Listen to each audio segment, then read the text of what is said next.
damay na yan, no? 52 billion, very big, no? Napakalaki po ng 52 billion, hindi po yan basta-basta, no? So, malaki ang 52 billion na yan. Kaya kung meron mga katiwalian dyan, talagang dapat talaga yung imbestigahan kasi hindi basta-basta ang 52 billion. Tayong Pinoy TV Opinion said hi. Hi din po sa inyo. Yan. Salamat po sa pag-drop by. Yan. So, live po muli tayo. Yan. Magpapaiyak na naman tayo ng mga DDS. Yan. So, lagi na lang po umiiyak ang mga DDS. Ewan ko sa kanila. No? Okay. So, Duterte makakauwi daw. Makakauwi daw ng Pilipinas. Yan. Okay.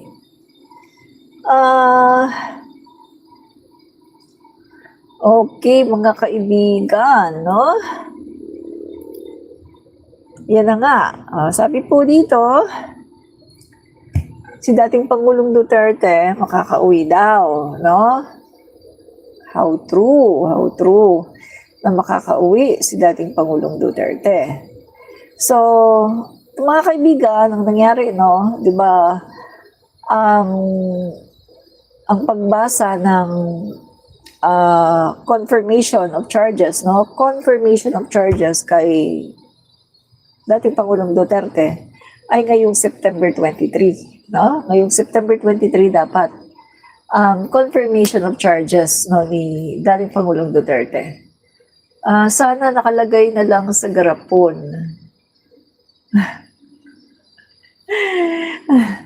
Ako ayoko po kasi gusto kong ano kasi kapag nalagay sa garapon, tapos na. Wala na, tapos na. Mas gusto ko po na healthy siya para at least talagang mag-serve siya ng kanyang sentence.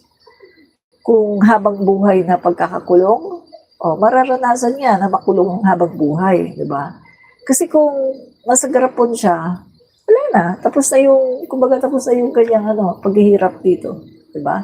Samantalang kung buhay siya, healthy, magsiserve siya ng kanyang existensya habang buhay na pagkabilanggo.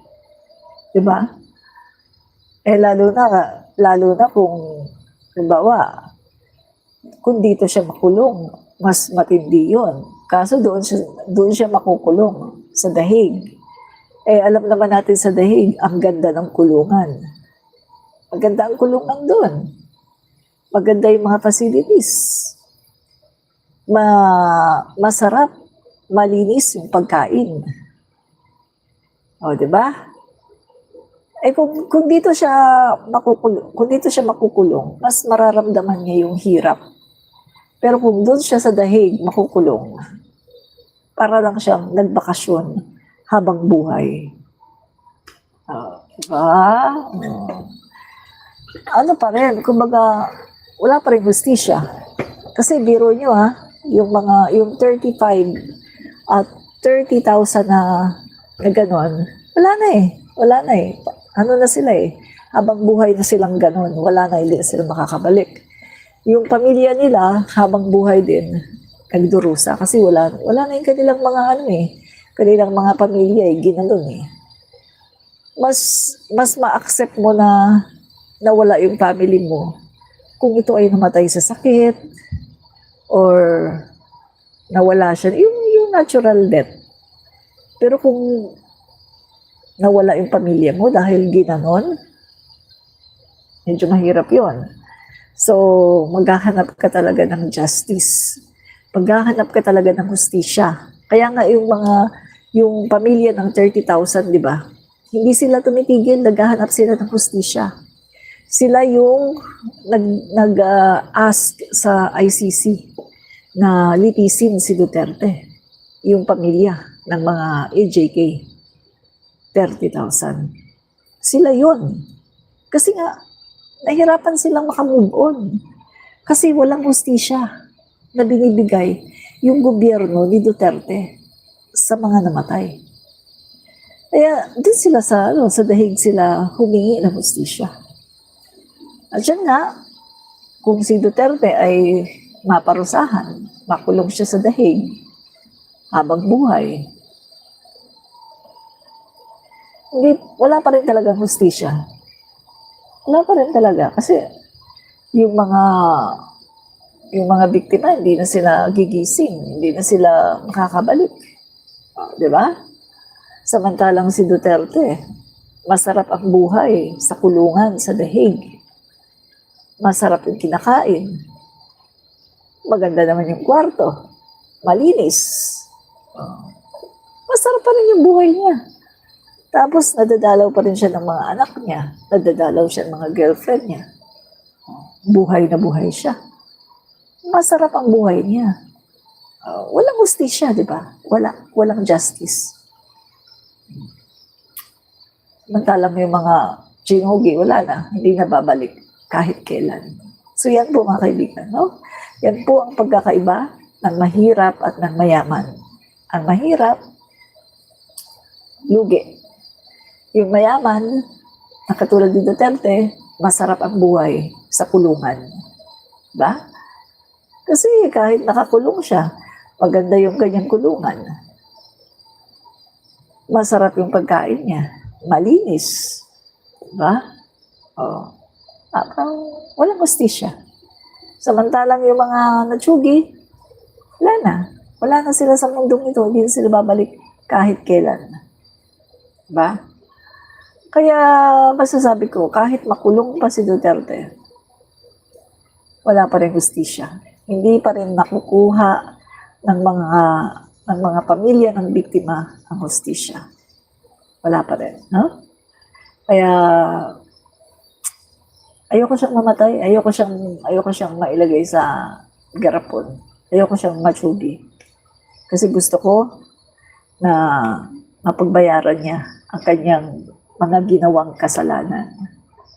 Diba? Maganda nga sana kung dito siya makulong. At least dito, mafe-feel niya na talagang nakakulong siya. Diba? Dahil, lalo na kung hindi siya bibigyan ng special attention, isasama lang siya sa mga ordinary na nakakulong. Diba? Pero yun nga, doon siya nililitis. So, doon din siya ikukulong. So, nakikita naman siya ng ng mga pamilya niya kasi madami na silang nakulimbat sa kaba ng bayan, di ba? So, kahit everyday ay pumunta sila ng dahig, uwian, di ba? Uwian. Bukas punta ng dahig, kinabukasan, siyempre, yung travel nun ilang oras, no? Maraming oras, so, pagka okay na, uwi naman sila ng Pilipinas. Tapos after 3 days, balik naman sa dahig, no? Parang pag ganun-ganun kahit magbiyahe sila every week, no? Every week, magbiyahe sila. Kayang-kaya nila kasi marami na silang nakulimbat sa bayan, di ba? Steve Yu, hello. Hello, Steve Yu. Maraming salamat, no? Ngayon lang kita ulit nakita. No? Ngayon lang kita nakita, Steve Yu. Nasaan ka ba, no? Nasaan ka ba nagsusuot, no? Steve Yu. Ngayon lang kita nakita. Yan.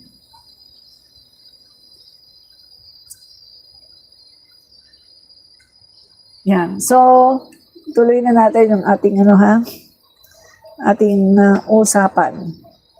Yan. So, tuloy na natin ang usapan natin. Okay. Ang sabi ni John Z at Kokoy. Kokoy-15. Uy, grabe, napaka-harsh naman niya. Wala daw utak si Kokoy. Huwag naman ganyan, no? Huwag naman ganyan. Bad yan, bad. Bad, no? Ang sabi naman ni Lorraine Rodriguez, kamusta? Bayarang vlogger ni Bang. Bad. Bad, no? Sana nga totoo na bayaran, no? Para hindi ko na kailangang mag-monetize. I hope so. Sana nga totoo, no? Ikaw nga ang bad, di ba? Oh, bad. Bad, Jocelyn. Steve Yu. Sabi ni Steve Yu, nasa UK na po, ma'am. Struggled pa ako dito, ma'am. Nasa UK na pala si Steve Yu, no? So, Steve Yu, anong ginagawa mo sa UK? No? Anong ginagawa mo dyan? Yan. So, sabi naman ni Du, di na makakauwi ang duwag na magnanakaw yun. So, hindi na daw makakauwi yung duwag na magnanakaw, no? Ang sabi ni Du. Ayan. Okay. Okay, tayong Pinoy TV opinion, troll po ni Dutae, iyak. Iyak na daw kayo mga troll ni Dutae, iyak na daw kayo. Ang sabi po ni, tayong Pinoy TV opinion, iyak na daw kayo mga troll ni Dutae. Hanap po work dito, Steve Yu. Hanap po work dito. Naghanap kayo ng work dyan. Okay. Okay, God bless po, no? Sana makakita kagad kayo ng work, no? Yan. Ang sabi naman ni Jocelyn Palabrica, duwag, kinidnap niyo nga mga, bad ka talaga, bad. Huwag ganyan, bad ka talaga, Jocelyn, ha? Bad ikaw, ha? Okay. Kung paano mo masasabing kinidnap? Ang kinidnap, nakatago. Walang warrant of arrest. Ayun, no, hayag na hayag sa mga tao. Siya ay inaaresto, meron siyang warrant of arrest. Dahil meron siyang kasong crime against humanity. Pinagkakatay niya yung mga Pilipino, 30,000. Diba? Humihingi sila ng hustisya. So, dapat silang bigyan ng hustisya. Diba? Kung halimbawa, kung yung anak mo, na, 3 taong gulang mong anak, yun yung chinugi, anong mararamdaman mo? Hindi ka ba hihingi ng hustisya? Siyempre, hihingi ka rin ng hustisya. Yan ang nangyari sa panahon ni Duterte. 3 taong gulang na bata, tsugi. Wala namang kaalam-alam, tsugi. 7 years old na bata, tsugi. Ang dami mga bata, chinugi. Di ba? Kaya syempre maghahanap sila ng hustisya. Halimbawa, anak mo yun.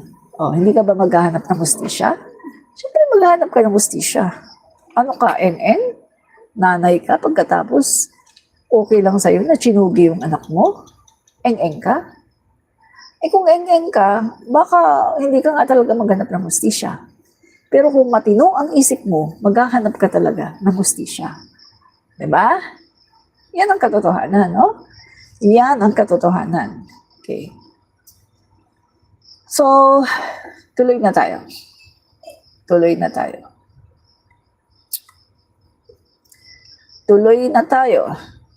Okay, sa ating...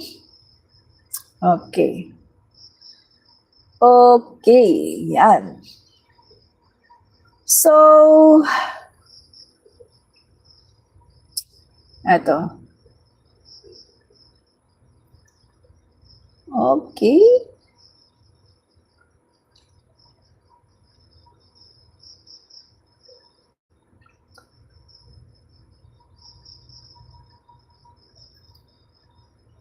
Okay.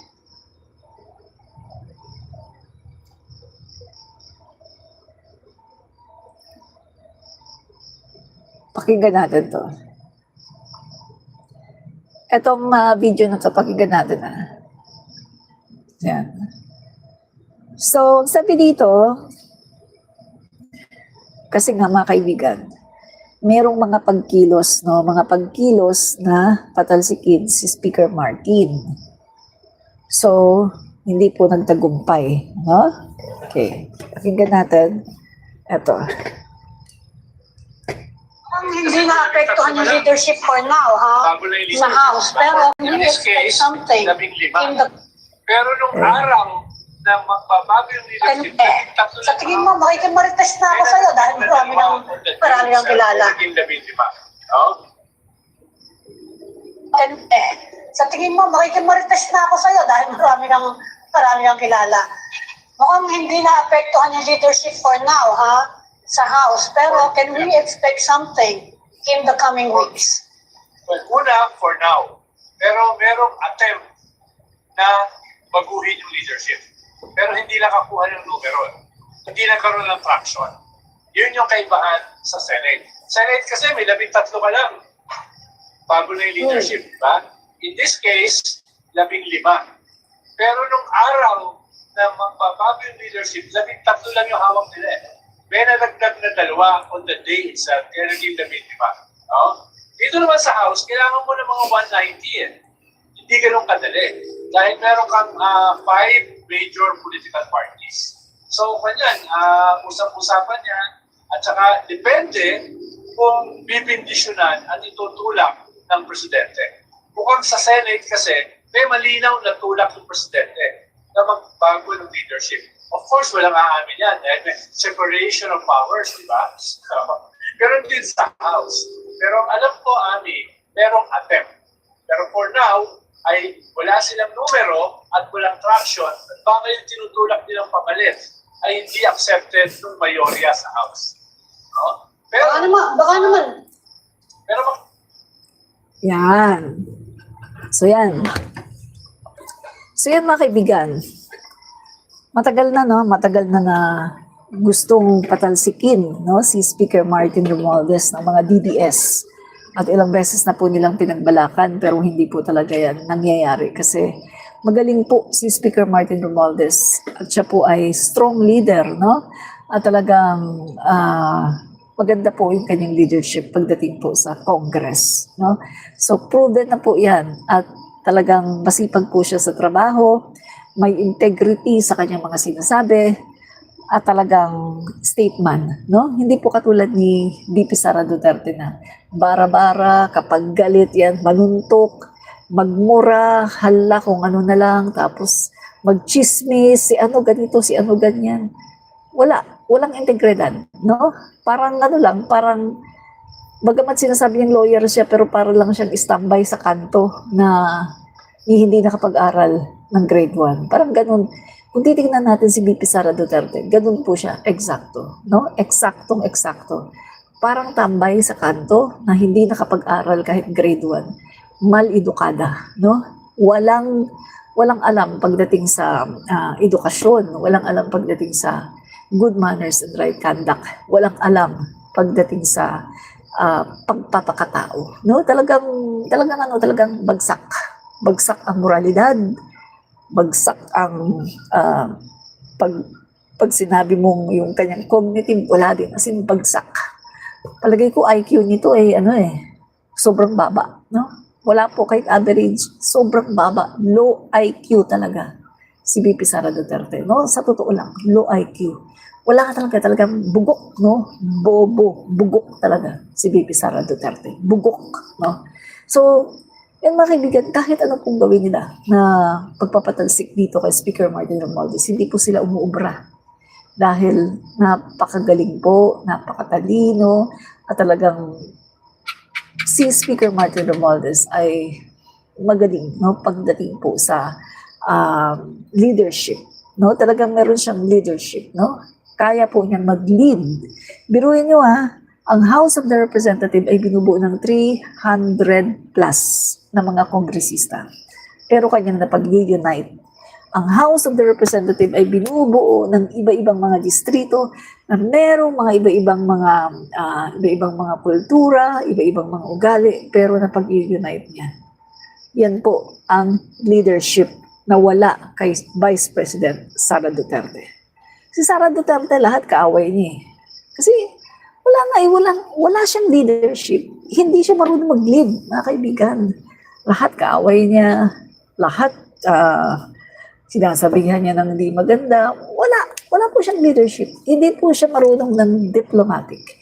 Wala po sa kanyang characteristics ang isang leader o ang isang politician na magiging pangulo someday. Wala po sa hinagap, no? Kasi hindi po talaga, wala po talaga sa kanyang karakter, wala po sa kanyang ugali, sa kanyang pananalita. Hindi talaga siya fit na maging president ng Pilipinas. As in, wala. Bagamat siya po ay nag-ambisyon na maging pangulo ng Pilipinas, pero wala talaga. As in, wala. Wala talaga. Galit na galit na yung DDS dito. Hindi na niya kinakaya. Hindi na niya kinakaya. Galit na galit na. Galit na galit na yung DDS dito. Ay, nako. Nagbababay na siya. Hindi na niya kinakaya yung mga sinasabi ko. Totoo lang naman yung sinasabi ko eh. Totoo ang sinasabi ko. Tanungin kita. Si VP Sara Duterte, pag galit, nagwawala. Bugbugin yung sheriff. Magtitret. Magpapapatay ng tao. Biruin mo, meron pa siyang kilalang taga-tsugi. Anong klase yan? Hindi ganyan ang Pangulo ng Pilipinas. Kung nagbabalak ka na maging presidente ng Pilipinas, dapat kontrolado mo ang sarili mo. Dapat you are the master of your emotion. Huwag mong hayaan na ang emosyon mo ang mag-direct sa'yo. Dapat, master mo dapat ang emosyon mo. Hindi yung ikaw ang pinapahamak ng emosyon mo. My God! Nag-breakdown siya. Nagwawala siya. Andyan yung maggigilit ng liig. Andyan yung magtitreat na huhukayin yung bangkay, papatapon sa West Philippine Sea. My God! Nag-a-aspire ka na maging Pangulo ng Pilipinas pagkatapos ganyan ang ugali mo. Well, Inday, hindi ka po pwedeng maging Pangulo ng Pilipinas. Yung sarili mo nga lang, hindi mo kayang kontrolin. Take note, ha? Take note, Inday. Yung sarili mo nga lang, Inday, hindi mo kayang kontrolin. Gusto mo pang maging Pangulo ng Pilipinas? Nakakahiya ka. Tingin-tingin ka sa salamin, Inday. Nakakahiya ka. Yung sarili mo nga lang, hindi mo nga kayang kontrolin.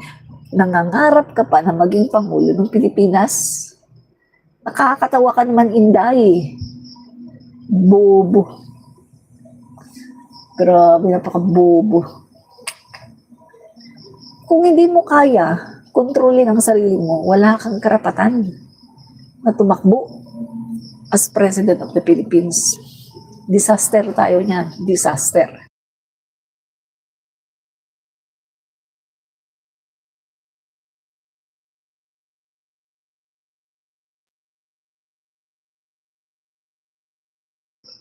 Magiging disaster tayo niyan. Kung gusto mong tumakbo as Pangulo ng Pilipinas, pag-aralan mo muna na i-control ang iyong emosyon. Pag-aralan mo muna kung paano maging mabuting tao. Pag-aralan mo muna magsalita ng maayos sa kapwa mo. Pag-aralan mo muna na kumilos ng maayos. Kung gusto mo maging Pangulo ng Pilipinas,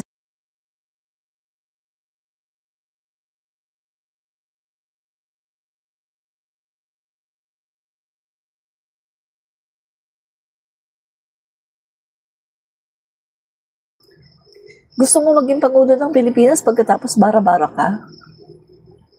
Para ka lang yung kanto girl na walang pinag-aralan. Mahiya ka naman sa balat mo. Huwag ka mag-ambisyon na maging Pangulo ng Pilipinas. Mahiya ka sa balat mo. Ba? Dito naman sa house, kailangan mo ng mga 190 eh. Sandali. Yan. So, yan. So yun nga, no? Etong si Duterte, no? Na kaibigan. Dapat ay magkakaroon na ng confirmation, no? Confirmation of charges, no? Sa September 23. So malapit na, September 23, confirmation of charges. Kaso mga kaibigan, the same tactics na ginagawa ng mga Duterte dito sa Pilipinas ay naghain sila ng apela na kesyo i-delay. I-delay daw. Kasi daw, unfit daw si Duterte na humarap. He cannot stand in the hearing. Hindi daw niya kaya na pumunta sa hearing at hindi daw niya kaya na i-present yung kanyang sarili kasi unfit daw yung kanyang health, hindi daw niya kaya, etc. Dami-daming mga alibay. Samantalang kung pakikinggan natin si Inday, no? Kung pakikinggan natin yung sinabi ni Inday nitong August, ang sabi ni Inday, maayos daw ang kalagayan ng tatay niya. Na yung tatay daw niya, bagamat daw pumayat, pero nakikita daw niya na mas healthy daw ngayon. Maayos daw kalagayan ng tatay niya, bagamat pumayat, pero healthy daw ang kalagayan. Maayos kasi daw, mas, kumbaga, yung pagkain ng tatay niya ngayon ay talagang alaga. May nutritionist. Hindi siya pinapakain ng mga gusto niya. Na, bawa, Coke ng Coke, Coke Zero ng Coke Zero, walang ganun. O lechon ng lechon, walang ganun. Humba ng humba, walang ganun. So, ang pinapakain daw kay Duterte ngayon ay talagang yung pang-healthy, yung kailangan niya. So, meaning to say, ang sabi po ni Inday, oo, pumayat ngayon tatay niya, pero healthy. Yun yung yun yung statement niya, yung nung August, sinasabi niya, healthy ang tatay niya. Pumayat, pero healthy. Ayun, biglang malalaman mo na lang, nag-apila. Kasi unfit daw yung tatay niya. Hindi daw fit yung tatay niya na humarap para basahan ng charges. Kasi, hindi daw fit. Kasi, his health is fading. Sabi nila sa mga mamamayang Pilipino na, yung tatay niya ay failing yung health. Dapat nang iuwi sa Pilipinas. So mga kaibigan, etong kanilang strategy ngayon ay nakikita na pagsisinungaling. Strategy para kaawaan. Strategy para i-delay ang hearing ni Duterte. So same strategy na ginagawa ni Sara dito sa Pilipinas. Diba? Puro pagdidelay, puro mga technicalities yung tinitira nila, pero never silang umatake gamit ang katotohanan. Kapag sila umatake, kapag sila ay humihingi ng umaapila, ginagamit po nila yung mga technicalities, yung mga legalities. Never pa po silang umatake na ginamit nila ang katotohanan kasi wala naman silang truths. Wala silang katotohanan. Wala po silang katotohanan dahil lahat naman po ng kanilang mga sinasabi ay puro mga kasinungalingan. Hindi nila kayang labanan gamit ang katotohanan kasi alam nila na talagang wala naman talaga silang katotohanan. Katulad na lang ng impeachment ni Bibi Sara Duterte. O anong ginawa nila? Nilabanan nila gamit ang legalities. O kinestyon nila yung 1-year rule ban na sinasabi. Pero nasagot na yon, di ba? Nasagot na wala naman talaga. Pero magtataka ka kung paanong ang Korte Suprema ay nagmadali na magdesisyon para ideklara na ang impeachment ni Sara Duterte ay unconstitutional. Kung paano nila minadali ang desisyon para maihabol sa SONA ng Pangulo, ay gano'n naman sila ngayon. Inuupuan at tinutulugan naman nila ang motion for reconsideration ng House of the Representatives.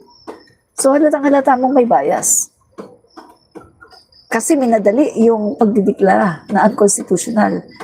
Kasi alam nila na ang sinabing timeline ni Chis Escudero ay after ng SONA ng Pangulo, mag-i-start ang trial, ang impeachment trial. So, ang ginawa ngayon ng Korte Suprema, dahil na rin sa panunuhol ng mga senador na to, nakakampi ni Duterte.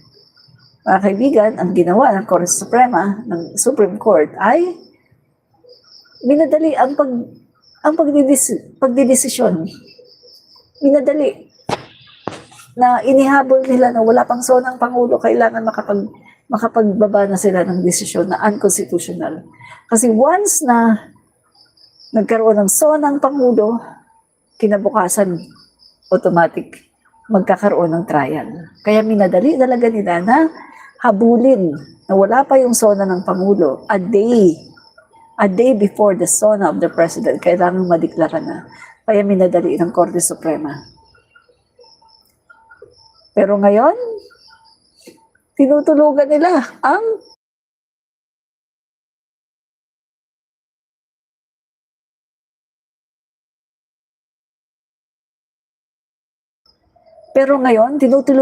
motion for reconsideration ng Congress at ng iba pa na mga naghain ng motion for reconsideration. Tinutulugan nila, mga kaibigan.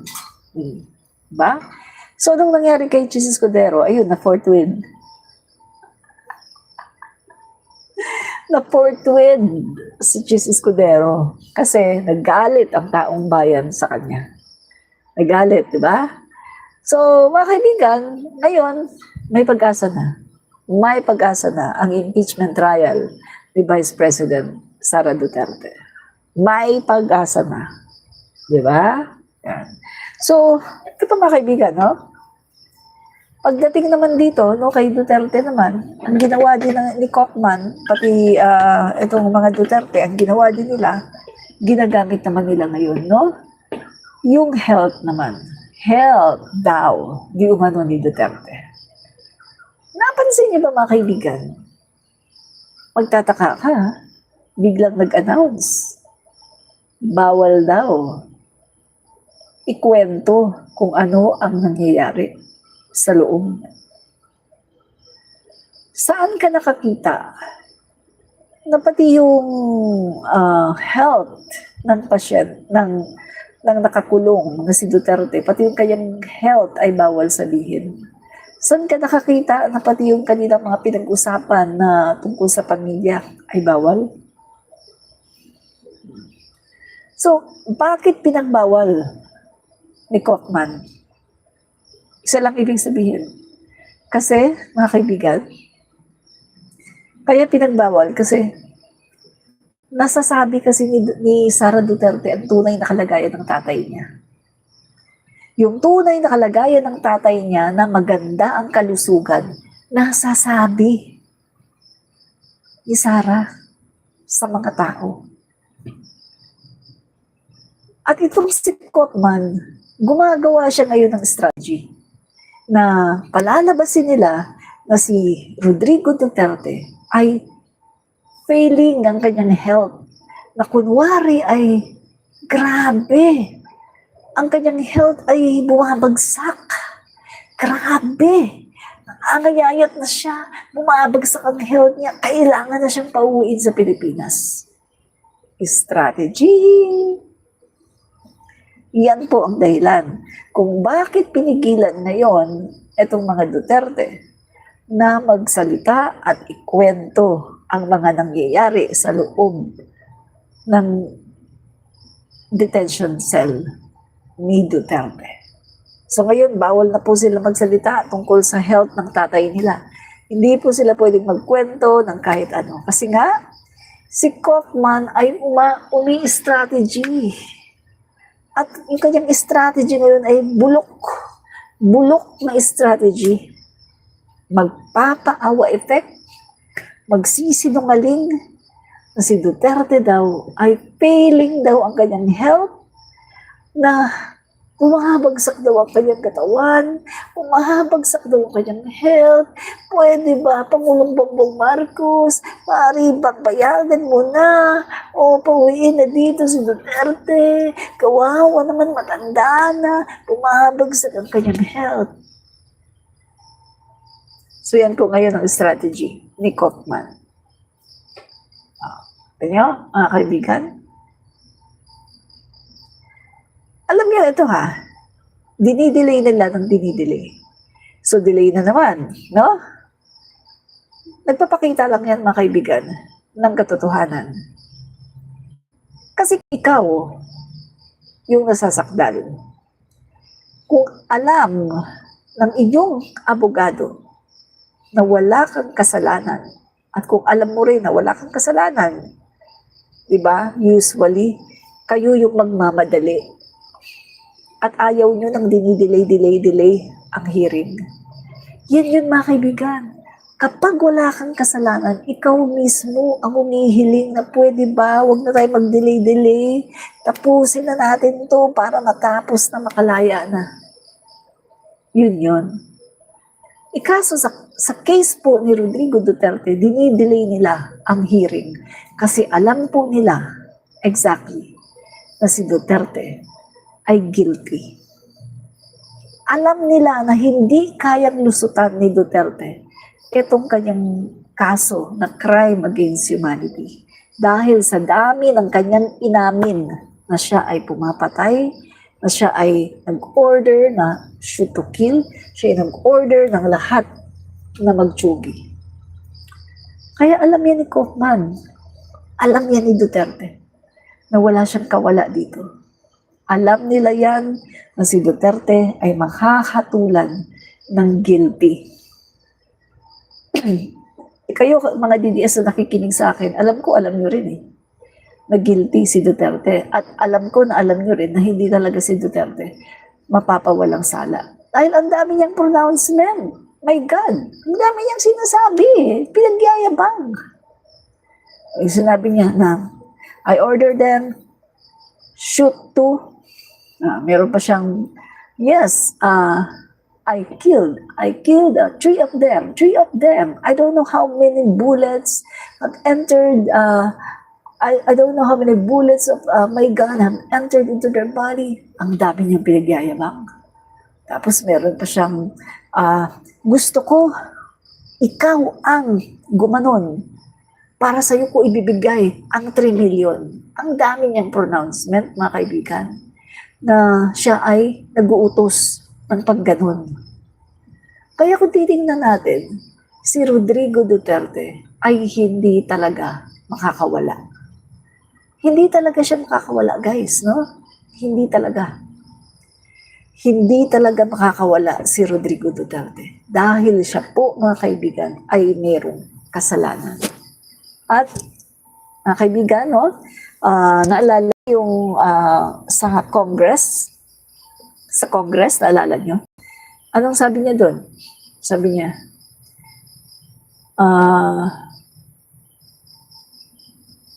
sa Congress nga ba yun o sa Senate? Parang sa Congress yata niya sinabi, sabi niya na, ma'am, nagtataka nga ako Matagal na akong gumagano ng tao. Hanggang ngayon, hindi pa ako kinakasuhan. Yun nyo umamin siya. Sabi niya, matagal na akong gumagano ng tao. Hanggang ngayon, hindi pa ako nakakasuhan. Yun nyo, mga kaibigan. So, umamin si Rodrigo Duterte na matagal na siyang gumaganon ng tao. Pero bakit daw hindi pa siya kinakasuhan? Tapos meron pa siyang sinabi na sa Congress din, sabi niya, ang tagal-tagal naman ng ICC.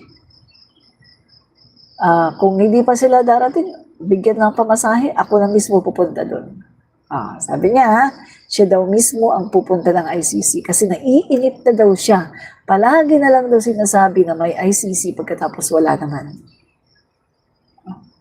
So, nung nangyari, narinig yata ng ICC, ayun, naglabas ng warrant of arrest. Diba? Ang yabang ang yabang. Tapos nung nasa ICC na siya, anong ginawa niya? My name is Rodrigo Duterte.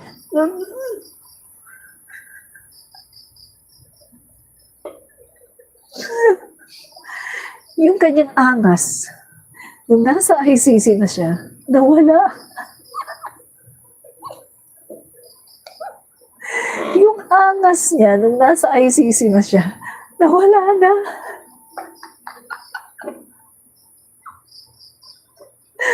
Sabi niyo, my name is Rodrigo Duterte.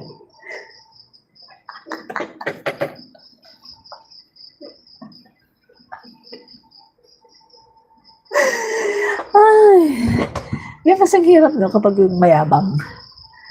Yan talaga ang mahirap kapag mayabang.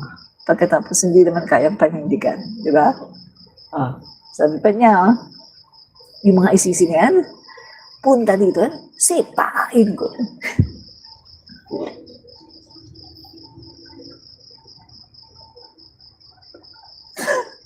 Diba? Ay, nako. Tapos nung pumunta dito, nasipa ba niya? Ay, kayabang, napakayabang, di ba? Puro lang kayabangan, wala namang binatbat, di ba? Ganun puro lang siya kayabangan, wala naman siyang binatbat, di ba? Yun mga kaibigan, no? So, hindi dapat kasi magyayabang ang tao, no? Kung wala naman talagang binatbat, di ba?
Ay, naku, salamat at nakamute pala ako, no? Sorry. Miyu. Oy, andito si Miyu. Ngayon lang kita nakita. Miyu, saan ka ba galing, no? Yan, ngayon lang kita ulit nakita sa comment section. Hello. Hello rin sa'yo, Miyu, no? Yan. At saka si Steve Yu, no? Yan. Yan. Sunny Shiny, nakamute ka, Admin Rich. Yan, salamat po sa paalala, no? Sunny Shiny. Yan. Maraming salamat. Ronnie Albert, yan, nakamute. Yan, okay na, no? Yan. Okay. Yan. So, yan mga kaibigan, no? Ito pong grupo, no, itong si Kaufman, itong lawyer, no, ni Duterte. Binabayaran siya ng milyon-milyon para lang gumawa ng strategy ng bulok. Diyan nyo, ha? Binabayaran siya monthly ng milyon-milyon, itong si Kaufman, para lang gumawa ng bulok na strategy. At ang alam ni Kaufman na strategy ay paawa effect. My God, magaling ka bang abogado niyan? Kung hindi mo kayang ipagtanggol ang iyong kliyente, hanggang dyan ka lang sa paawa effect. Gumawa ka naman ng strategy, gumawa ka naman ng matalinong pamamaraan, no? Strategy para yung iyong kliyente ay mapalaya mo. Alam mo ang magandang gawin ni Kaufman? I-push na niya ang trial at wag na dapat silang magpigil na mag-start ang trial. Dapat i-push na nila yan. Kasi kung nagmamadali sila na si Duterte ay mapauwi sa Pilipinas, di ba dapat pinupush na nila na mag-start na ng trial? Pero bakit ayaw nila? Simple lang. Alam kasi nila na kapag nag-start ang trial at nagtuloy-tuloy ng trial, alam kasi nila na si Duterte ay hindi na talaga makakauwi sa Pilipinas. Dahil alam nila na si Duterte ay talagang guilty sa kanyang crime against humanity. Ikaw ba naman ang nagpatsugi ng 30,000? 30,000 plus? Ikaw ba naman yung nag-order sa mga kapulisan na shoot to ganun. At bibigyan mo ng milyones basta makaganon. Oh.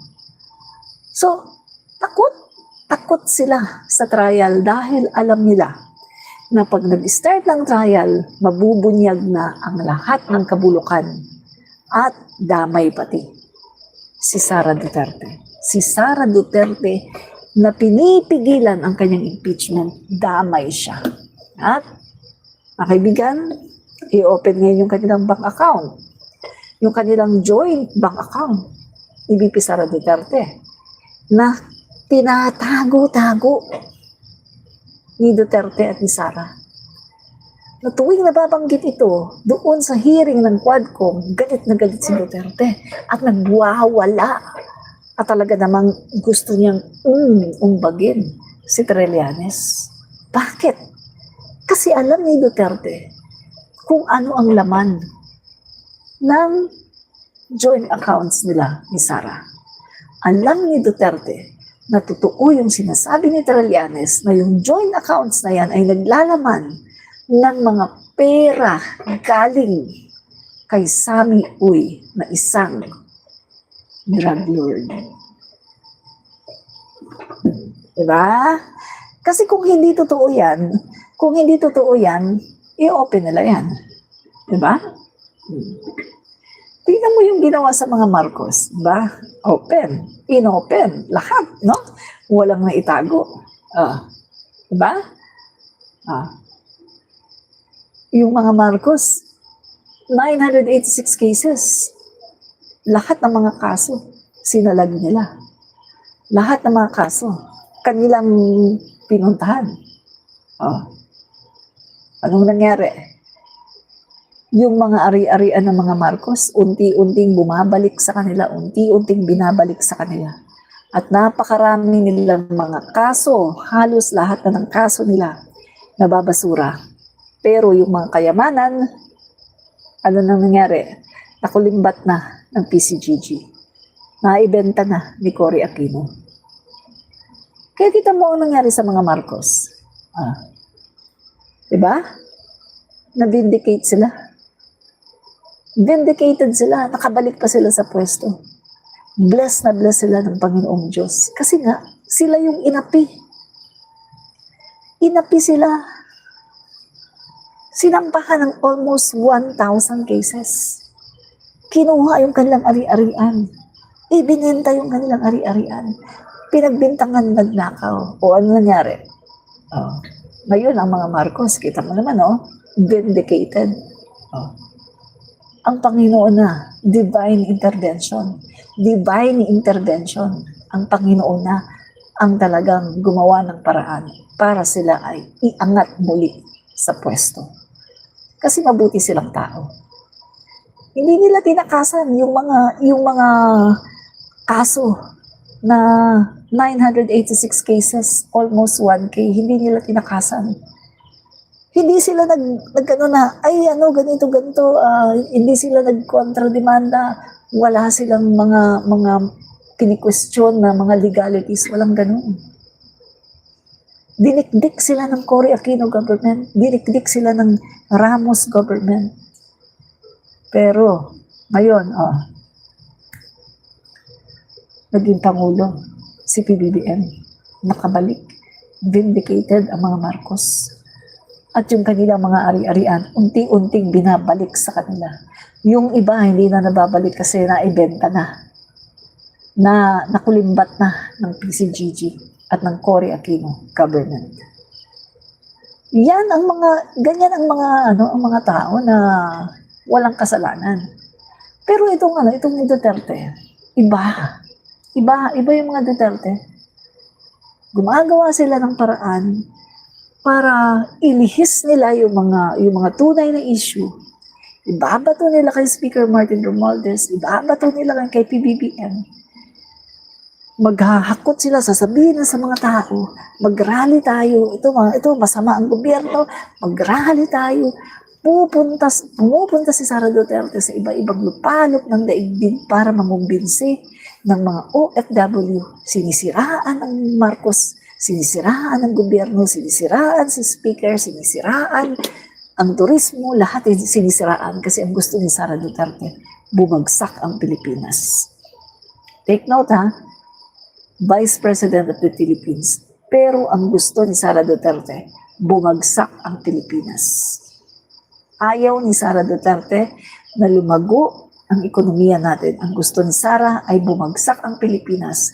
Dahil pag bumagsak nga naman ang Pilipinas, babagsak din ang Pangulo.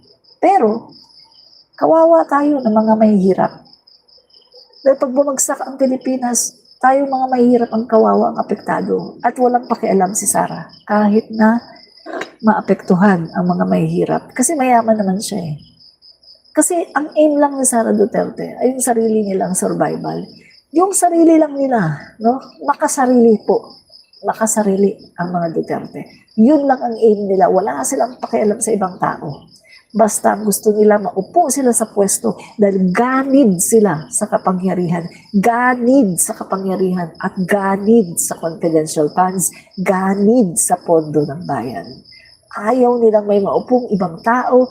Ayaw nilang may maupo na iba. Gusto nila sila lang kasi ganid sila sa kapangyarihan. Nakita nyo, katatapos lang nila ng 6 na taon. Pero pinapabagsak agad nila ang Pangulo. Pag upo pa lang ni PBBM, pinapabagsak nila. Ganid sila sa kapangyarihan. Grabe ang pagkaganid ng mga Duterte sa kapangyarihan. Buwaya. Buwaya. Talagang buwaya. Diba? Yan talaga ang katotohanan. Buwaya. Yan. Sunny Shiny, si Di bad karma ang umaatak. Correct. Bad karma. Yan ang umaatake kay Digong. Bad karma. Nakakarma talaga si Digong. No? Kasi dahil nga masama ang kanyang ginawa, masama ang kanyang tinanim. Kaya ganyan ang nangyayari sa kanya. Diba? Oh, yan, diba? Bad karma talaga. Sa totoo lang, no? Ana, by admin work muna ako. Okay, Ana, ingat ka. No? Ingat. Yan. Yan.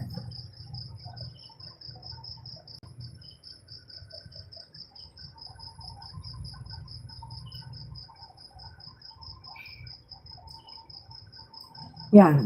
Tapos, yun pa mga kaibigan yun bang tipong alam ni Duterte na may ghost project? Maraming ghost project sa kanyang panahon. Pero hindi niya tinuldukan. Yun lang diba? Alam niyang may ghost project. Alam niya. Ang sabi niya, yun daw, sasabihin na kumpleto pero walang delivery. Kinukuha lang daw yung pera. No? Ninanakaw lang. Alam ni Duterte ang nangyayari. Pero, tinotolerate niya. So yan ang pinakamasama. Yung alam mo ang tunay nangyari, pero tinotolerate mo. Kasi nga, wala ka namang kumbaga, hindi mo naman gusto na na ayusin ang gobyerno mo Kasi ikaw din, corrupt. Diba? corrupt din si Duterte. At inamin niya na siya ay nagnakaw. Oh. Paano nga niya ayusin ang kanyang gobyerno kung siya mismo ay nagnanakaw? Eh baka mamaya sabihin lang sa kanya ng kanyang mga cabinet secretary, ay ikaw nga, Mr. President, magnanakaw ka eh. So lahat na lang sila magnanakaw. Di ba? Yan ang katotohanan, mga kaibigan. That's the truth and nothing but the truth. Merong video na si Duterte mismo ang nagsabi na alam niya. Sinabi niya mismo, no, si Duterte mismo ang nagsabi na talamak ang ghost flood control projects sa kanyang panahon na ninanakaw lang daw ang mga pondo. Alam niya, pero hindi niya inaksyonan kasi nga siya ay kasabwat. Diba? Yun. Yun, mga kaibigan.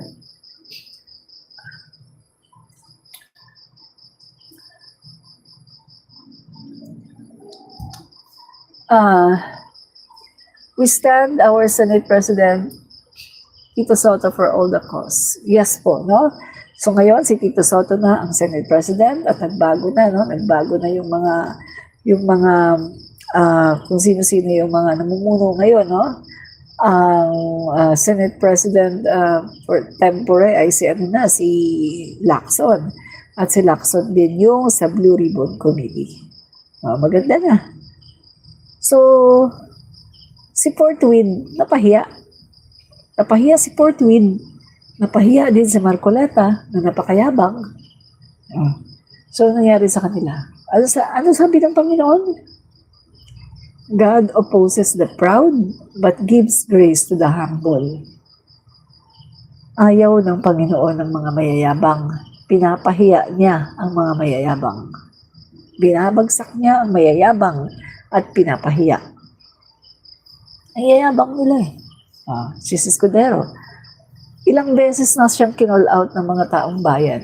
Yung Portwin. Ilang beses na. Pero anong sabi niya? Wala. Binigyan pa niya ng ibang kahulugan ng Portwin. Wala siyang pakialam sa taong bayan. Wala siyang pakialam sa panawagan. Basta maisalba lang niya si Sara Duterte. So ngayon, wala na. Hindi na niya kakayanin isalba si Sara Duterte. So kung hindi man mag-decide ang Korte Suprema ngayon na hindi unconstitutional yung impeachment, malapit ng Pebraryo. Malapit ng February. Magsasampa ulit ng impeachment at nasisigurado ko, no?